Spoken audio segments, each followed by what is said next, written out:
Do you want to spend hundreds of thousands of calories of energy flying grapes in here from Chile when we can grow our own table grapes? Do you want them produced in a fashion bearing toxicities and pumped up with commercial nitrogenous substances so that they're a typical table grape, but kind of looks like a water balloon and tastes like a water balloon to me, where a grape is supposed to be a delightful, sweet, and nourishing substance? Local producers don't need that huge transportational infusion of energy.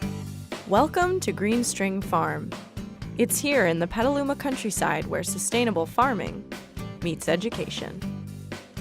Bob Kennard, administrator of Green String Farm and Institute, grows nutritious food for the community and provides internships for aspiring farmers.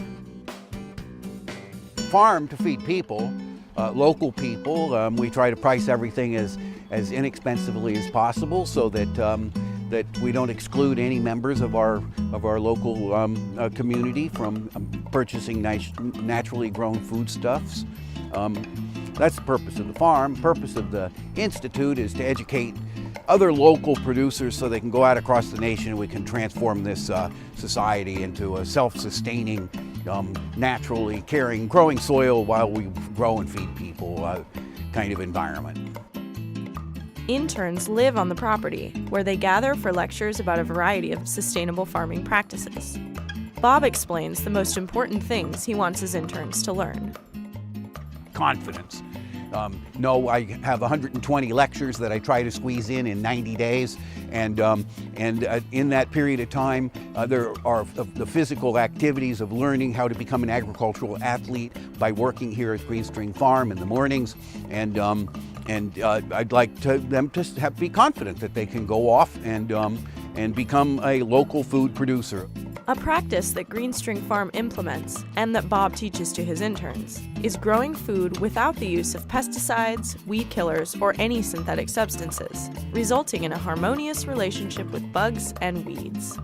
Just how does Green String grow its crops so successfully without these products? All organisms have complete immunological systems, and if they're properly nourished, they're allowed to form and function those immunological systems. Bugs are indicators of plant health. They are not pests, as we call them. You got bugs on your plant. A sick plant, so it has bugs. If it were a healthy plant in the first place, it wouldn't have bugs. You cannot grow nature and have an adversarial relationship within that structure of nature. In other words, when a plant has all the nutrients it needs, it can fend off insects and diseases on its own, eliminating the need for any synthetic additives. What are we going to do to clean that soil up? Come on. Activate soil activity. Activate soil activity. What kind of activity? All sorts. You want diversity, you want bacteria. Soil life. You're absolutely right. How do we stimulate soil life?